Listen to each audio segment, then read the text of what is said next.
both here, standing on business with no fear. I mean that. It's the ring champs when the smoke clears.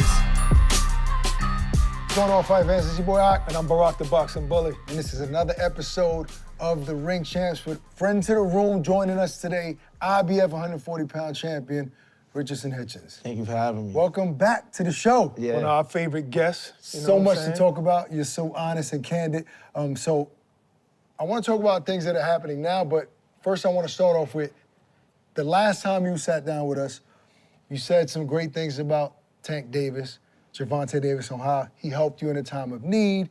You guys had a good relationship, you, him, and Adrian Broner, and so on and so forth. Then after that, shortly after that, I noticed some tension online. He threw some shots at you.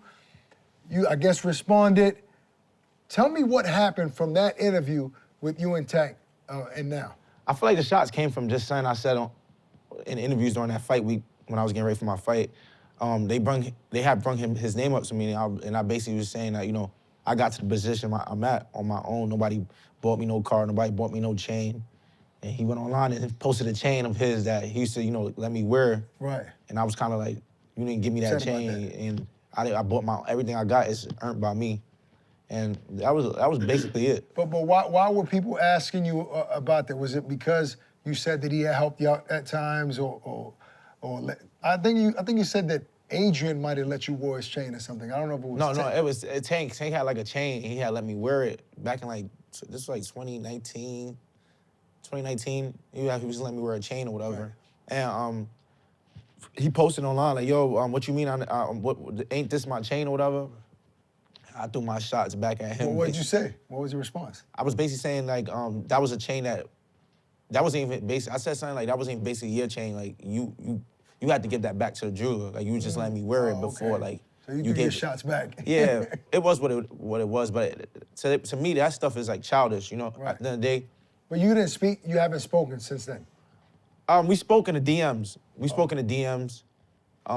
I forgot what it was. It was hostile though in the DMs. Oh, it was hostile? Yeah, it wasn't no peaceful? Nah, we was going back and forth, and at the end of the day, I'm not looking, I don't really care for shit like that, because at the end of the day, like, Tank was a friend to me, so it's not like, I'm not a person that, like, I can't go from love to hate that easy, you feel me? So to me, it's like, it's nothing. I can't really say why I don't mess with you, or why I hate you, or whatever. So us going back and forth, to me, it's kind of like, to me, it's behind me. Like, I don't have no problem with Tank. Like I said, he was somebody that helped me. He was there for me, especially when I was coming up and trying to be in a position that I am now. And he was somebody that I seen in real time, like, dealing with things on the outside of boxing, in boxing, and I was there, and just letting me tag along with him was enough for me, you know? Right. So. And that's where it should have been left, really, though. But why does that even matter about your chain or whatever, when in reality, we in boxing right now? Yeah. You're accomplishing something in boxing on your own. That you could say for sure that you got to where you've gotten because of yourself. Right. I feel like, like I said, I feel like a lot of times, a lot of fighters, they had an extra boost or something to help them get there. You know, I don't want to say no names, but a lot of fighters that had dads that was in position to help them get the best trainers, get the best training camps, get some of the best fights, or pay for fights and do this. Or some fighters had, like, Floyd to give him this, give him that, give him this. Me, well, you thought you was gonna have that too because you had Floyd. Right, I thought I was gonna have that, but I didn't. And when I teamed up with my manager, Keith Conley, I told him, give me the opportunities, and I'm gonna make the best of it. You know, from day one, Eddie told me we could get you a Montana Love fight. I said, okay, give me the Montana Love fight. Eddie said he could get me a world title opportunity. I said, give me the world title opportunity. So any opportunity he gave in front of me, I just said, put him in front of me, and I'm gonna beat him. So I think that's all I really needed. I never wanted to make $1 million. My mentality wasn't that I wanted to make $1 million. I wanted to be $1 million fighter. Meaning, when you see me box, you like, this kid's supposed to be boxing for millions. Like, his skill is worth millions. That was always my thing. And I worked to get the mind and IQ and the boxing knowledge that I got. So I feel like that's all I needed. But do you feel, in hindsight, right, looking back, do you feel that you need more than just skill level to be $1 million fighter, like to be a superstar? The reason I say that is because throughout your career, you've always shown skill, right? Yeah. Always. But you also have been given criticism because the way you've won certain fights, right? By pot shotting, moving, not getting hit, but not engaging in crazy action, right? Your last fight against Kambosos, right? Beautiful. You've shown a different side that maybe you had or you hadn't had the opportunity to show it, right? Yeah. That aggressive killer mentality. Yeah. Do you feel that you needed that type of performance to get to those $1 million paydays? I just want to, like, before I answer that, I want to kind of, like, backtrack. If you look at my fights, right? Right. I signed with Eddie. I fought Yomar Alamo. I stopped him in the 8th round. Right. Yes. Then I came back to New York. I put on, I punished John Bowser. That was Crazy. undefeated. Yes. Then after that, I did catch backlash for the Cepeda fight Right. because people said it was boring. Right. I should have pressed on the gas, fight more, on the gas more, and push that fight. But I feel like that was the only fight that really people was kind of saying like, oh, he's boring, Right. or he's not entertaining. When you look at the Lemos fight, it was an entertaining fight. People try to say I lose, people try to say I win, but it was still entertaining to the fans. I come back and beat Liam Parrow. Nobody had nothing to say about that because he was an undefeated world champion. The fight after that, George Kambosos, people still don't have nothing to say about that because it was still entertaining. Now, I feel like the narrative of people trying to say, oh, he boxes boring or he's a pot shot of 1-2. A lot of my fights, it was never like criticism. I wasn't facing criticism besides the Cepeda fight that he's boring. Right. So, and for me to put on that type of performance with George, I always kept saying it's about me being comfortable. Like I just need more fights. I need to be comfortable. I need to be active, and that's the main thing that a lot of my peers had over me. They just was fighting on this stage longer than me. They was used to doing interviews with guys like you, used to the fight weeks, used to certain things. I wasn't used to that. I'm getting used to it. So what now. you're saying, there's nerves? It's just nerves during the fight, before the fight, or what? It's just something about becoming seasoned and becoming polished. It's certain things like you, especially when you're a young fighter and you've seen a guy knock out 30-something people back to back, and they like, okay, you got 17 fights. It's your turn to go fight him. You like, oh, let me play this a little more cautious, especially me. Oh, Do you right. do you feel that when somebody is backing you, right? Yeah. Let's say you got a big company, a big promoter backing you that's established, and they believe in you. Does that give you more confidence? Like, all right, somebody believe in my talent. Does that kind of give your confidence a little bit more opposed to like you trying to scramble, like, damn, like I need to get signed, I need a big money fight. Does that help? Meaning, when you signed with Eddie and Matchroom was waving the Hitchins flag, did that give you more confidence? Honestly, I feel like it really didn't, cause like I'm appreciative to Eddie for the opportunities he gave me, but I feel like I was supposed to be there. I used to look at Eddie like, you signing Montana Love, like I'm way better than that guy. Like you need to get me. Like I'm gonna be the guy that's the world champion. I'm gonna be that guy.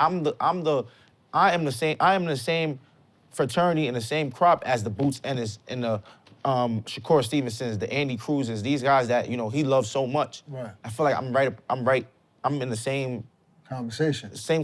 So it wasn't to me like, oh, I'm thankful that you gave me this opportunity. I've always proved myself in boxing from going to the Olympics. Even when signing with Floyd, I was beating guys like Ortiz Mendez with 10 fights at 22 years old with Floyd on Showtime World Championship Boxing. So I kind of proved before I got with Eddie that I was already a product. You know what I'm saying? Right. And Eddie just helping finish that product.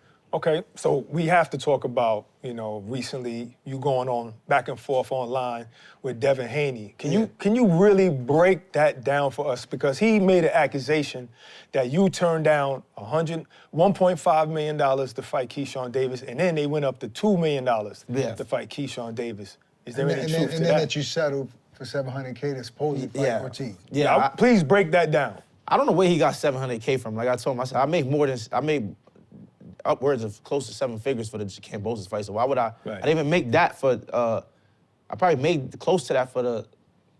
I'm gonna say the Liam Parrow fight. Right. So I'm like, why would I beat him numbers and I'm a defending world champion? Right. So I don't know where he's finding his numbers from or his information from. And the Keyshawn fight, they had came to us with 1.7. That's what they came to. 1.5. Start off at 1.2 or something to 1.7, and then that was it. That was it. I think Keyshawn wanted $2 million for the fight, and I wanted upwards of $3 million. Right. They didn't go past 1.7. I'm like, we not fighting. What would have been the number that you and your You just manager said would have 3. Yeah, upwards. Just of nothing less than that? No, I said close. They went up to guys to 2.5. It would have been like, okay, conversation is. Okay.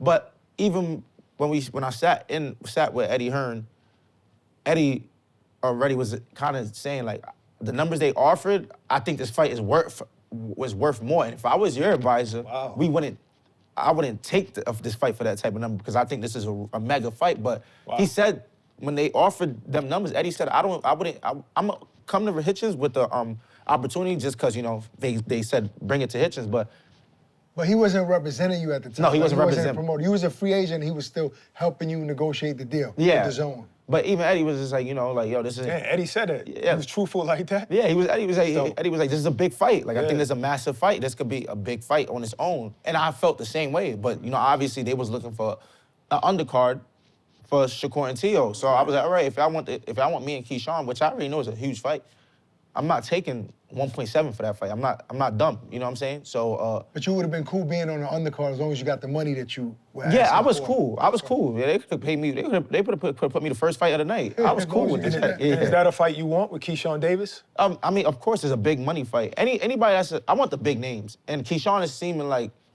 he's a big name, especially he sells that at home.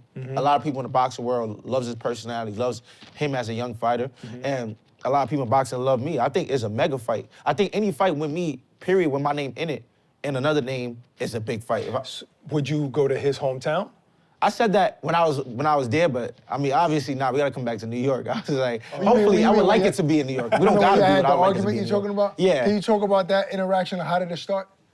Oh, he had kind of walked up to me, and I'm like, yo, like, what's up?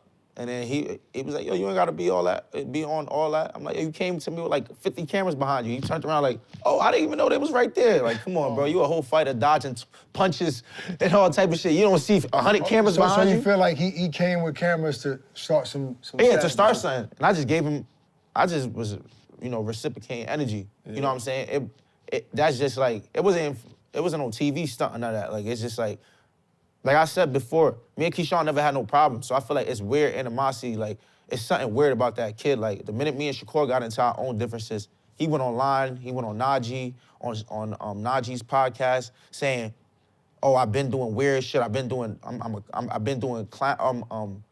like just talking shit about me. And I never had any beef with Keyshawn, ever. Right. So you don't even know what he was referring to. Like, what were you doing that was weird? It was just, the minute me and Shakur got into it in 2023, he was just, Can you talk about that for those that don't know and don't understand? Because you and Shakur has always been cool. What happened in 2023? Oh, 2023, me and Shakur been like brothers. Like, Shakur somebody I really consider like my brother. Like, I love Shakur dearly. He fought De Los Santos, and I kind of get the same shit that I told Shakur behind closed doors, I said it in front of the world on an interview. At that time, like I said, I'm not used to interviews.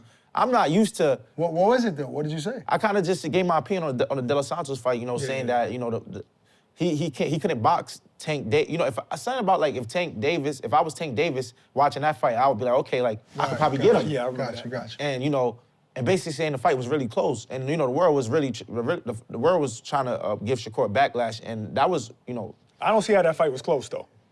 To me, I just beat him with one hand. Yeah, that wasn't really close. Yeah, just me watching it in the arena. Yeah, when I was watching in the arena, because I bet a lot of money on Shakur that night. Right. And I had somebody in my ear that like, yo, man, I don't know, man. Well, he kept saying 114. That's what I kept hearing like right before the decision come up. So in the arena, it looks close, you know? Yeah, It really wasn't doing nothing. So I kind of you. was telling Shakur like, yo, this fight looked close or whatever. And I went on an interview and said that. Do you regret that? Do you feel like you could take that back? Yeah, I wish I would have took that back, because what I should have done was, instead, while the world was giving backlash, I should have been the one saying, no, he won that fight. That's my brother. This was an easy fight. I should have been doing that. And then behind closed door, I should have kept it real with him. Yes. You guys. Have you spoken to him since then? Of course, me and Shakur relationship is back healthy. Like I said, we looked past that. We left that in the past. And I took accountability, and I said I was wrong for, basically just adding on to the backlash. Like, I ain't gonna lie, that fight was da-da-da, I should have never done that. But I'm just such an honest person. Even before the interview started, you said this guy's an honest guy. Right. But especially me being in the position I am and having the face that I have, I gotta choose wisely what I say and how I say it. Well said. What's going on, world? This your boy, Ak. And I'm Barak, the boxing bully. And you already know we teamed up with DraftKings Sportsbook, the ultimate destination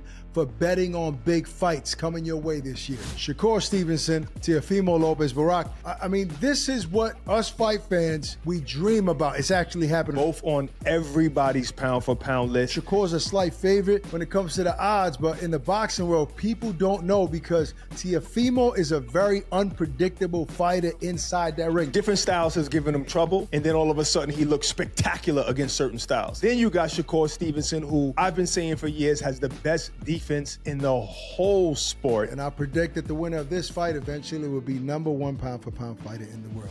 Listen, folks, we partnered with DraftKings Sportsbook to give you an incredible offer. New customers can turn a $5 bet into $300 in bonus bets if your bet wins. Don't forget, use our promo code ATSFights. DraftKings has something for every sports fan. So hurry up, don't waste any time. Download the DraftKings app right now. Make sure you use the promo code ATSFights. Level up your fight night experience.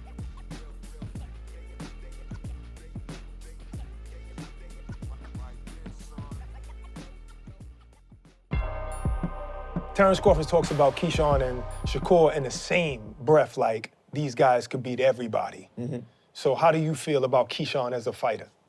I feel like Keyshawn's a tremendous talent. I feel like he's a good fighter, a great boxer. You know, he has the whole package. You know, he has the whole package. I just feel like Shakur, Keyshawn, these are all great fighters. But if you're asking comparing to me, I feel like I'm a great fighter also. I've said that over and over. I feel like I'm special. I feel like I'm one of the best fighters in the sport of boxing. And So you beat Keyshawn? I could beat anybody you put in front of me. Anybody in my weight class, anybody that's my size, I feel like I'll beat. And that's just what it is. You feel me? Me and Keyshawn boxed before. Not so many rounds like me and Shakur, but we've boxed. I've shared the ring with Keyshawn enough to know, like. What did that look like? Yeah, both asked at the same time. I was already talking to you. You jumping in. I feel like it was competitive. I feel like it was competitive. The first time I boxed Keyshawn, he was a young kid. I remember Shakur telling me like, yo, like, well, he's not a young kid because we like around the same age. Yeah. But I think he fought like a weight class smaller than me. Right. And Shakur was like, yo, this kid is good. This kid is good. You need to box him. And I remember boxing him, and I got the best of him. But I felt like I was a little bit more seasoned than him. Right. And then we boxed probably like again in 2018 or beginning of 2019. I'm like, oh, it was more competitive. That's the little clip everybody see online of me and him going back and forth and him saying, I could fight. I'm like that. Like, it was more competitive. But So in that clip, though, did you get clipped? no, I didn't get clipped. No, you didn't get clipped? It What, looked the video with me and him? Yeah. It looked like I clipped him if you watch the video. Oh, so y'all so black, I ain't know who it was. I ain't know It who looked like it I was. clipped him with a right hand. Oh, okay, somebody got clipped. Yeah, it was like my right hand landed clean. Rumors already. It looked like I clipped him for real.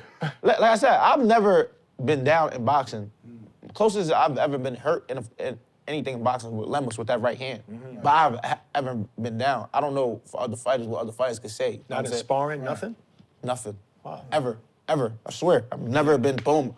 I hope not. I hope it don't ever happen. There's no, nobody can say that in the gym. That I seen him hurt. If nobody could ever see they touch me and drop me. Somebody could say, somebody probably could say, oh yeah, he was hurt, but anybody All could right, say that. so we went Hold far. on, No, real quick, we before went go. far, but we were supposed to be talking about Devin Haney. All right, We're supposed to be talking about that. But before we get into Devin, All right, go ahead. All right, before we get into Devin, man, you made me lose my damn train of thought. We was, So did I. Okay. So Keyshawn and Shakur talk about that they would never fight each other, right? They often say that. You know how this boxing game is like, it's prize fighting, right? And I remember Errol Spence said it one time, he's like, man, if you my brother, then let's get this money together, right? Like, Right. if the money's You out said there, it too. Right? Fact. So Shakur's fighting at 140, obviously, right? Yeah. He's fighting Teofimo Lopez. He's your brother, you just said it. But could that fight happen to prove who's the best in the world if it ever came to it? And how does that happen? What does it look like? How does that conversation happen between you and Shakur? I've told Shakur before, me and him was in the car. I think we was actually on the way to get dinner or something, or on the way to my house. Right. I told Shakur, I said, the money right, brother, we're fighting because Right. I'm not always gonna be young and able to make this type of money. Right. So if the money's right, I'm fighting. I said, I don't know what you and Keyshawn got going on, Right. but me and you, if they put the right numbers on that table, we gonna fight. And he was like, I respect it, fuck it, we gotta do it.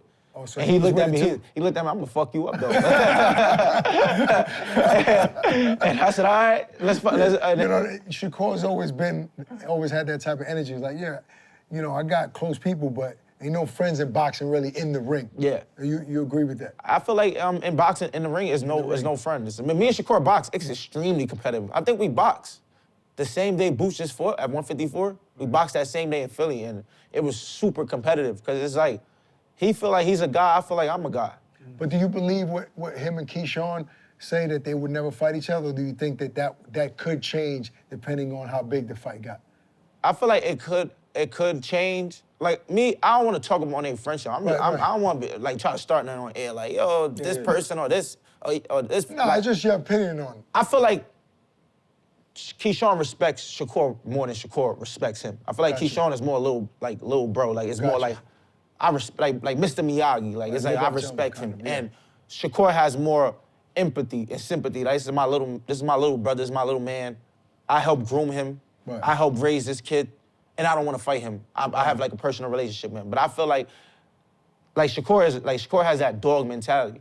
Right. He's gonna, if the fight was supposed to present itself and Keyshawn was like, he's with it, or like Keyshawn even said, fuck it, Shakur wouldn't be like, yo, you're my brother. I don't think we should fight. Like, Shakur would take it. He'll throne right there. And Shakur, that's because he's a competitor. I know Shakur personally. You know what I'm saying? That's just what it is. I feel like it's just more, Keyshawn kind of established that and was like, yo, you're my brother. I don't want to fight you. But it's more homage and respect. And I feel like he knows he can't beat Shakur. Okay. All right, so yeah, we got to talk about this, you and Devin Haney going back and forth. How did it start? And you saying that they offered you that. How did all of that start, first of all, between you and Devin Haney? Oh, I seen a tweet. He was like, oh, I bet, somebody tweeted like, oh, I bet Hitchins want to fight Dalton Smith. And like, he reposted it. And I was like, F Dalton Smith, I want to fight you, what's up? Yeah. And then he was like, oh, you turned down da-da-da-da. You always say you want to fight me, you want to fight Matias, you want to fight Jermaine, you want to fight this. And I'm like, I told him, like, go do your homework. I don't call no fighter out. I said, I called you and Teofimo Lopez out. Everybody else called me out. Right. I don't go on social media saying I want to fight Matias, I want to fight Gary, I want to fight this person. These people want to fight me. But what would be wrong with you fighting Dalton Smith anyway to unify? I don't know. I guess he was trying to say, oh, you didn't want to fight Matias. And like I said, nobody ever came to Keith or me with an offer, ever. Right. Only offer they even whispered to me about Matias was when I was signed with Mayweather Promotions, and they said we might have a Matias fight. And I was like, okay.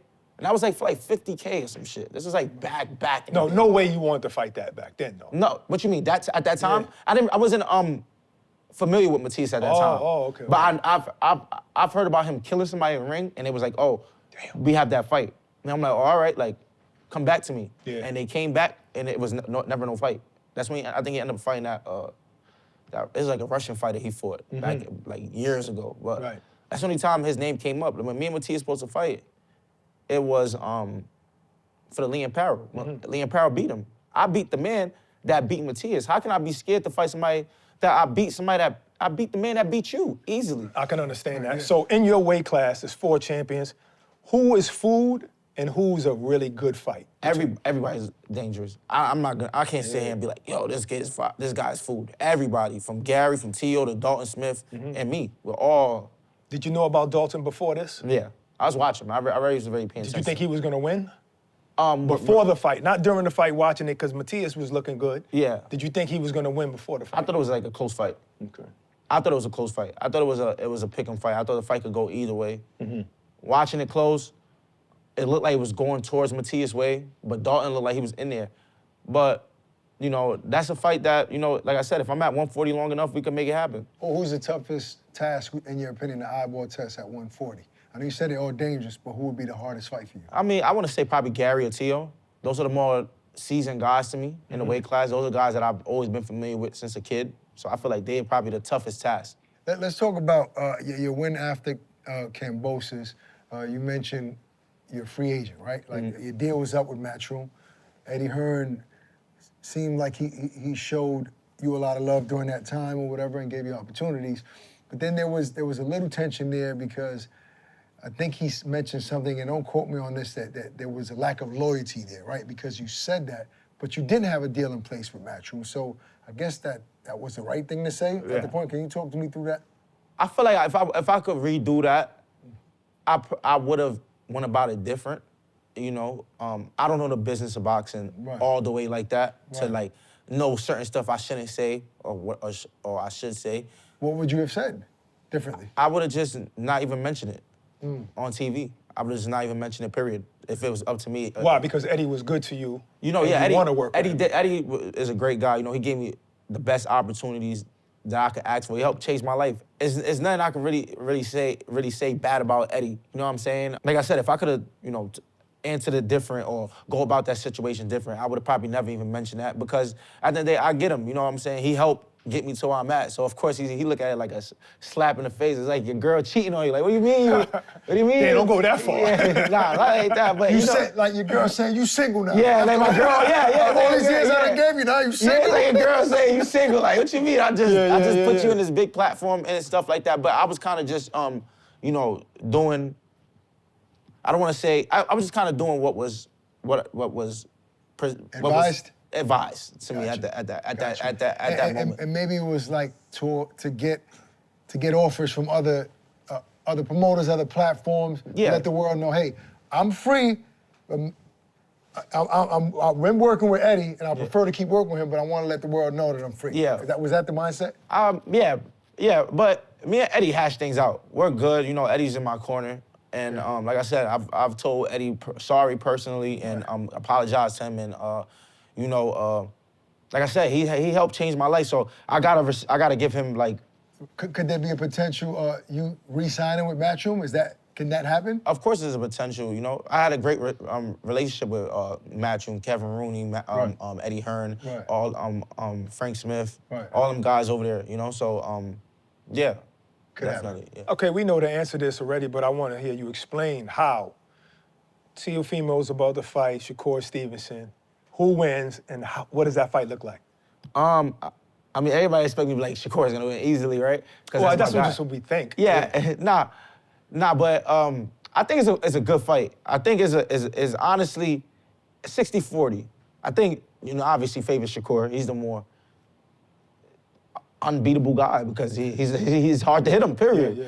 But Teo also has the abilities to not be that easy hittable. Like he's not just a guy you're sitting there to pick apart. He's also athletic and defensive at times. Yeah, so I think it's a 60-40 fight. I'm favoring Shakur.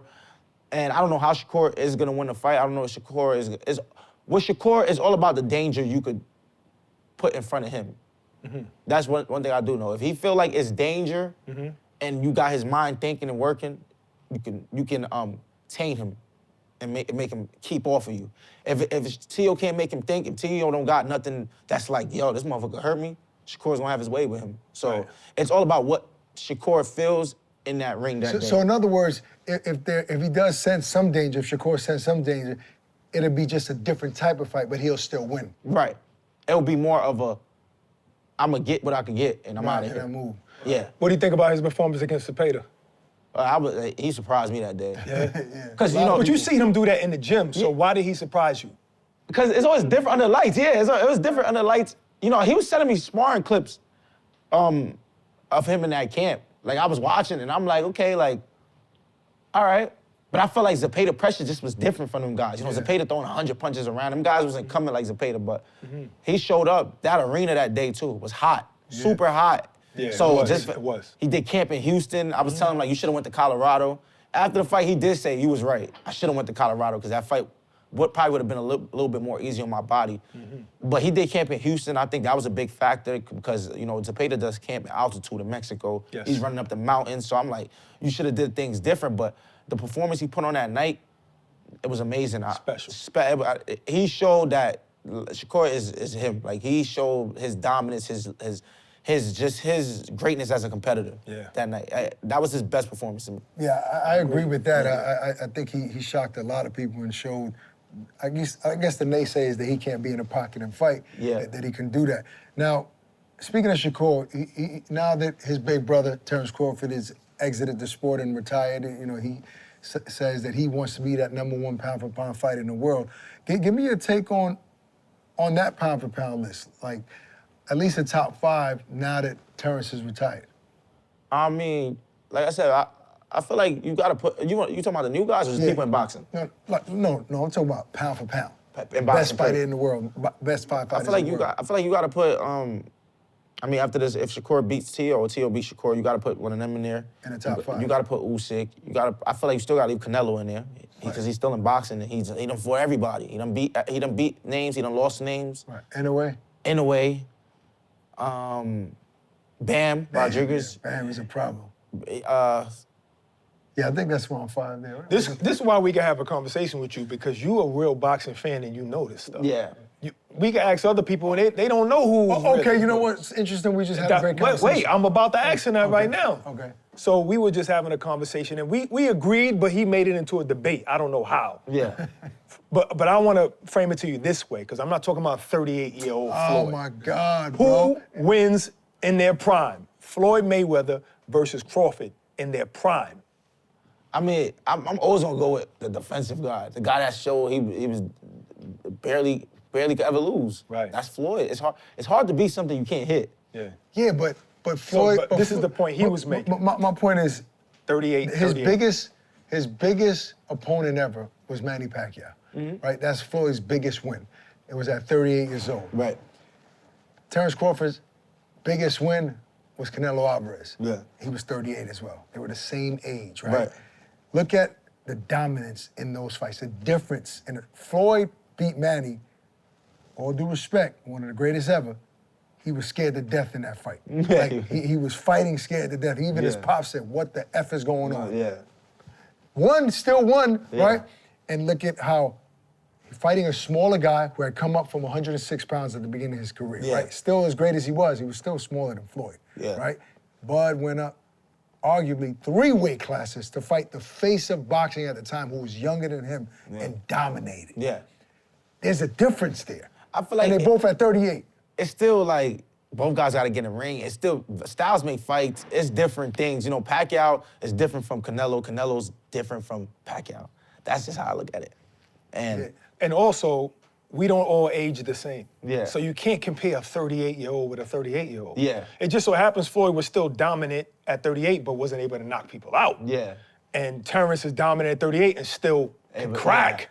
You know what I mean? So it's foolish to Terrence- compare Terrence them is a- at that age anyway. Terrence is a freak athlete, though. That's what I'm Yeah. saying. Yeah, I mean, also he could fight southpaw, Yeah. righty, But power. I get what you're saying. And then don't act like Bud, he's a smart fighter. Think about the adjustments he made. You think Floyd ever faced anybody like that? Nah, Never. yeah.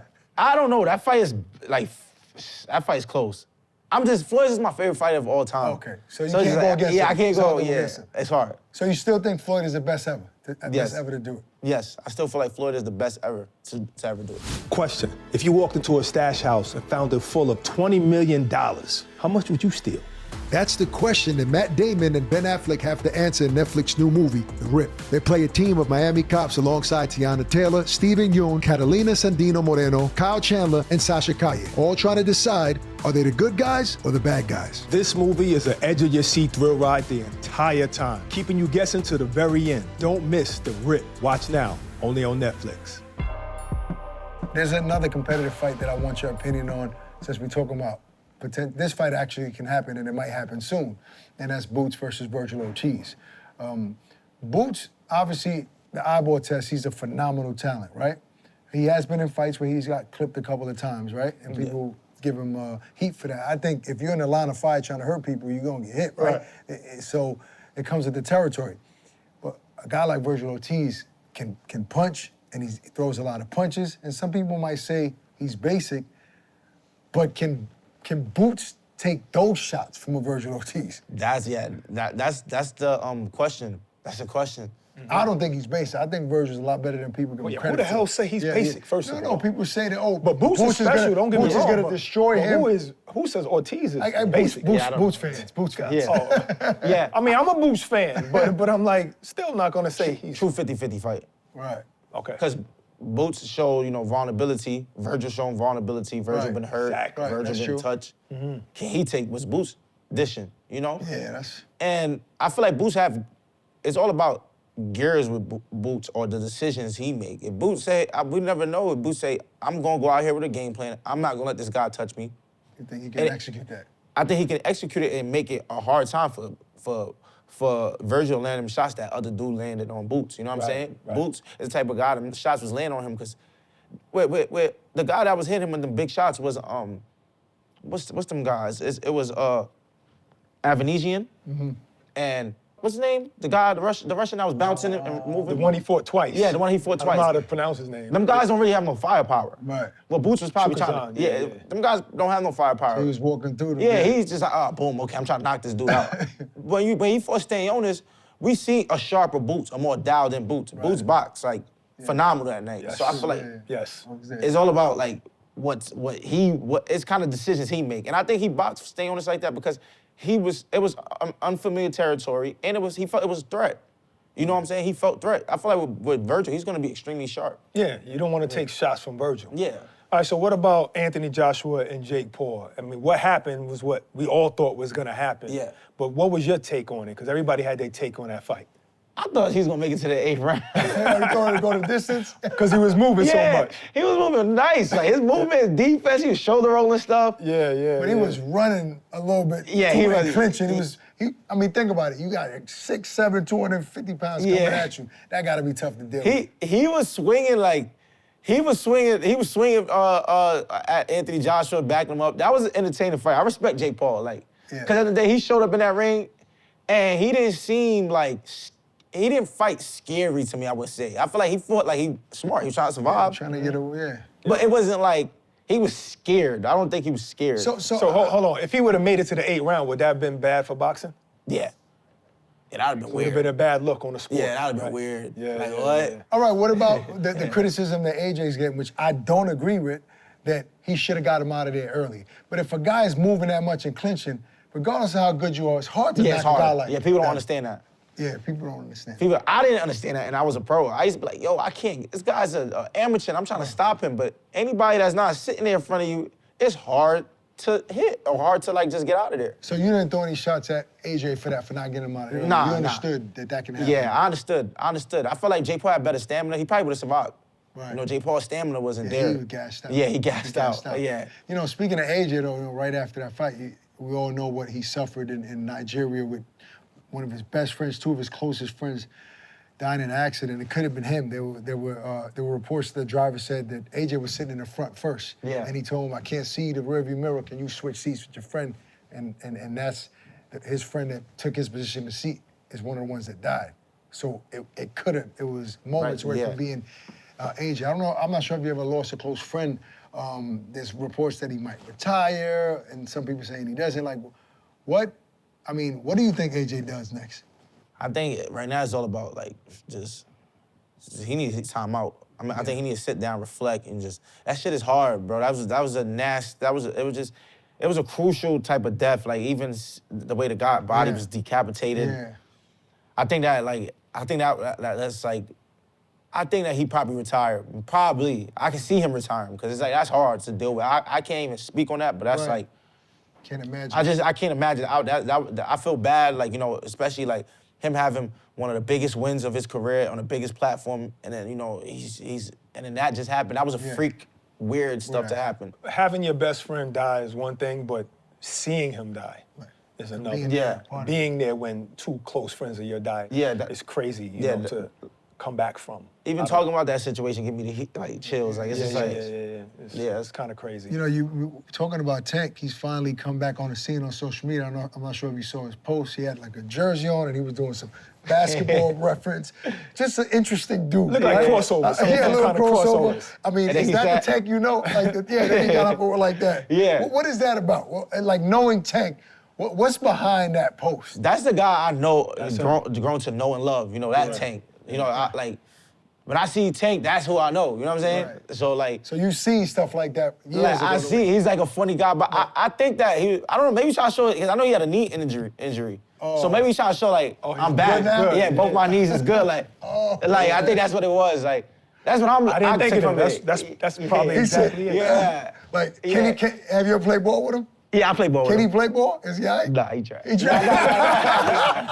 So you watch him on the court? Nah, he beat me, though. He beat me. Oh my God, so you the worst player. really I don't play ball like that, though. Okay. Yeah. I know Shakur plays Yeah, ball. Shakur nice. Yeah, Shakur nice. Broner could play too.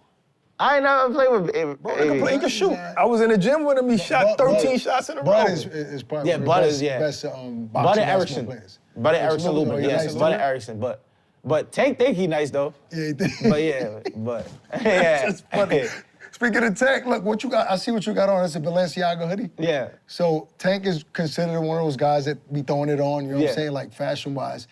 Do you feel like you creeping up on everybody? Yeah, like, I just need more money. more money. Yeah, I just need more money. Yeah, All right, so what about since last time? Did you make any investments? You made more money. Yeah.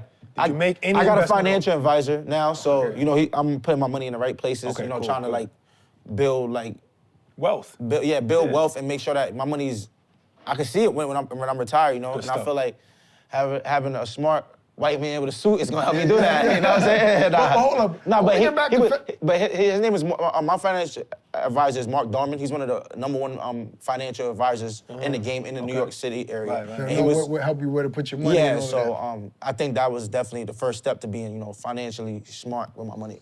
Yeah, but fashion ain't really about money. There's a lot of cats that go to the Louis and Gucci store and just think that that's fashion. Yeah. When you broke and you don't have any bread and you go to Zara and here and put it together, Yeah. that's showing fashion No, sense of or course.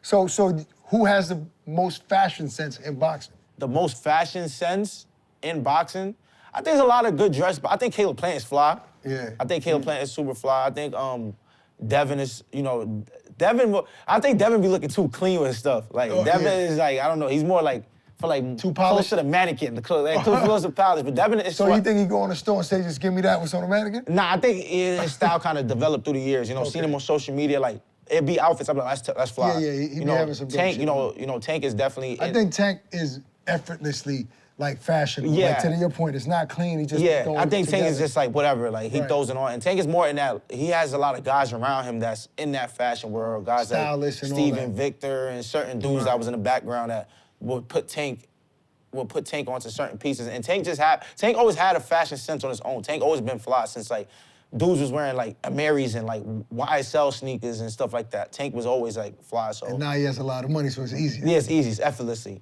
But But are you in that conversation with I feel like, stylists, yeah, but I ain't asked Richardson them though. So they So it's gonna get better? Yeah, they aesthetic look better. Like, you know what I'm saying? It looks better when you fly on a jet with a $100,000 Louis bags on, you know what I'm saying? Right, Yeah. no doubt. To some. You know what I'm saying? I mean, it sounds like a waste of money. Yeah. But who wins? Barrios or Ryan Garcia. Garcia? I don't know. Ryan kind of turned me off with that Rolly fight. Didn't you say something about where he was training? Because I mentioned it too, that he would look like he was training in his house. Yeah. But he could be trolling and really training. No, it look like obviously he's in the some- gym now. Yeah. It look like he's in the gym. He look like he's trimming down. He look like he's in shape now. Definitely looking in shape. Yeah, he definitely like he's getting smaller. He's trimming down. I was looking at his pictures. I'm like, yeah, he like he's getting ready to fight. But what turned me off about Ryan was when I was watching him and Rolly, like ringside. It looked like Rolly froze him. Like after the second, third round, Rolly dropped him. It looked like he was very hesitant. Like, and it looked like all he was looking for was that hook. Like he was waiting for that hook. I feel like I can't just say Ryan is a super talented fighter, but IQ-wise, he only knows but few things. Like he's always gonna resort back to that hook. And if Barrios come into the right game plan, with the right game plan, it's gonna be the same. If somebody has a game plan for the hook, he's gonna get beat. Right. Yeah. So is that a fight you would want, 147, the winner of those two? I want the big fights. I want all the big names. I want the Teofimo Lopez's, the Devin Haney's, the Ryan Garcia's, all the fights that people consider big names and the toughest fights, Yeah. So yeah. The Shakur Stevensons, if the money's right. Yeah, but I don't want to throw that out in the air. That's my brother. I would I'm never just want to messing- get in I'm front just of in the messing ring with Shakur, ever. So, you and your boy Edgar have the same manager, Keith Cowley. Obviously, he took a tough loss. Can you talk to me about what's been going on with him and what's his mindset? When is he gonna get back out there? Edgar mindset is good. I talk to Edgar all the time. He's in the gym every day. He's trimming down. Edgar would like to eat that rice and beans and shit. He's a big 200 boy. pound heavyweight. Yo, boy. crazy thing, we was on vacation. I'm like, yo, bro, you could really eat. Like, he eats like a king. Like, he orders like 5 different dishes. Like, that's my brother though, but like, he's in the gym all the time now. He's training, and I think he's trying to come back and get a title fight. I think he was supposed to fight Resendez, right? It was talks to him and Resendez, but Wow. whatever fights he come back in is gonna be a big fight. And he just needs to come back in the right way because this next fight is crucial to his career. All right, talk about this big fight announcement. Who are you getting into the ring with next and when? I'm getting in the ring with February 21st with Oscar Duarte, fun fight, strong dude. Big puncher. Big puncher. Just came off a real good win. With Kenneth Sims, relentless pressure. And I think that this is definitely gonna be a fun fight. It's gonna be a tough fight. And I'm excited. On the zone? On the zone, on the Ryan Garcia. Right, Ryan Garcia. So if you're on that undercard, Ryan fought Duarte, knocked him out, but it was a tough fight, competitive fight. Yeah. And you're on that undercard, that looks like a setup to me that maybe you and the winner of Ryan and Barrios. Yeah, it could Or go you that don't way. want to jump up to 147 so soon. I do. I want to go to 147. You want to eat a little more? Yeah, I want to eat a little bit more. But I also want to eat a little bit more at 140. There's a lot bit more fights as far as financially. No, I mean literally eat. Yeah, So I want to you eat. know, Yeah. I want to eat both ways. You know what I'm saying? No doubt. But yeah, 140. My days at 140 is numbered now. Oh, really? Yeah, I feel like it's numbered. I feel like I'm tired of just like pushing my body to make the weight, even though it's not like.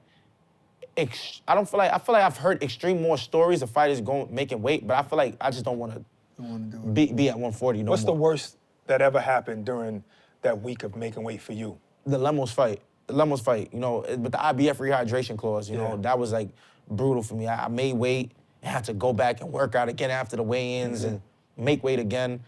And every fight I really pretty much made weight very easy. But like I just don't like how me being at 140, how skinny I look and stuff. I'm just like, yeah, it's time for me to go up. I'm getting grown. I'm getting older. I don't want that to affect me in my later years when I'm older, in my 60s and 70s from just draining my body down. Dehydration. Yeah. and all that. So I feel like this is like my last year at 140. If I can get unification, I'll take it. A big fight, yeah. But after that, I'm at 147. Do you have any goals to be undisputed though, or Nah. no? Now, do you think at 147 you can possibly be a bigger puncher, stronger, more comfortable? I think I'll be more healthier, more stamina, more energy, more everything. Like I'll be a better fighter because I see the way I perform in the gym when I'm like bigger and at my comfortable weight. But when I start sucking down, my energy feels a little bit more zapped. Things feel a little bit more different. So yeah. Right. So you're saying that fight night you don't really perform like you perform in the gym? Nah. Really? Yeah, fight night is not like me at 100%. Like for sure. I think like the best times I perform is when I fight places that they let me fight late, like at 10, 11 o'clock at night. Because I have all day to rehydrate and the performances where like I don't have to do no rehydration clause, those are probably me closest to my 100%. But most of these fights, I'm not at 100% because like I'm making weight. So it's like I'm a little bit more weaker. And then especially with the world title that I have, I gotta stay on weight till the next day. It kind of takes something away from me, but. Gotcha. But yeah, I'm still getting it done. That's a fact. So, big fight coming up. How many fights you want to fight this year? Matter of fact, let me pose this question. If you can pick your next 3 opponents, right? Duarte is the first one. What other 3? Teofimo, because I feel like he's still a big fight, or Devin Haney.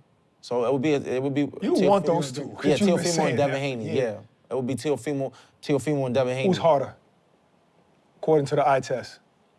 Both guys is tough. Devin is more. I think he's a little bit more savvier, a little bit more savvy in the ring. I think Teo is just more dangerous, explosive, fast, sharp. So what would you and Devin look like then? Who would go after who, you think? Who would be the aggressor? I don't know, because in the gym sparring sessions, he was always coming after me. He was always the guy, because I'll be outboxing him. So he'll kind of be the guy that's trying to push the pace and make me fight. But I would love to share the ring with that guy, now. I swear, that's a fight I really. You say it like you want to get him back for something. For all the don't know, tweets. I feel like the way you just said it, it was like he got to see me now. Yeah, The I feel guy that like he am is. I now. feel like it's just unfinished business me and bro gotta Yeah. handle in that ring. I think me and him might end up biting each other ears off or something. I feel like it's a little bit more personal than boxing. Oh, you it know what is. I'm saying? Are you gonna That's keep the it first time I ever heard you say it, something personal like that. Everybody else, you just want to fight. Yeah, but I feel like with me and him, it's like he's always Throwing shots. throwing like weird shots. Like he always has something to like come at me outside of boxing. And I was like, yeah, I could post this up and cook you, whatever, da-da-da. And I was just like, I told him like, yo, blessings with his kid. Like, I'm happy for him and his kid. And he was like, yeah, you should have one. It's a big blessing. So I'm like, yeah, maybe one day. And we left it at that. So keep the personal stuff off Twitter. Yeah, I was like, yo, just take But you got tweets on deck just in case. I'm always gonna defend myself. Like, he tweet, I'm coming right back at him. I didn't start none of that, like, Instagram, him posting this, or you broke, da-da-da. Like, bro, how you saying I'm broke and you saying I made $1 million a fight? Right. You like, how a person only made $1 million? Yeah, that ain't broke. I'm like, how's that broke? Like, But when we gonna get to the point where we ain't arguing about who got more money? I don't know. I ain't arguing. Who cares? I can't argue that with him. But who cares? You can't argue with him right now. I can't argue that with him. You can't argue that now anyway. I stay away from the arguments. Money talk, you stay away. The argument Let's talk should be, boxing. you got it. Let's talk boxing. The argument should be who's the better fighter or fight me. Yeah, facts. That's why I said I will fight reality. you. I said I won't be broke after I fight you. Right. That's all I tell him. So yeah. Well, listen, That's I a mean, good based on your last performance, super entertaining. Looking forward to seeing you in the ring again. Absolutely. At 140, 147, wherever you're most comfortable. Yes. And I hope you continue to make more money, continue to buy expensive clothes. Yeah. I like your fashion sense. And buy property. Yes, and yeah. buy Invest your money. money. Yeah. All right, folks. Richardson Thank you. Hitchins. Bless you, bro. Appreciate it, man. It's good stuff. Good stuff.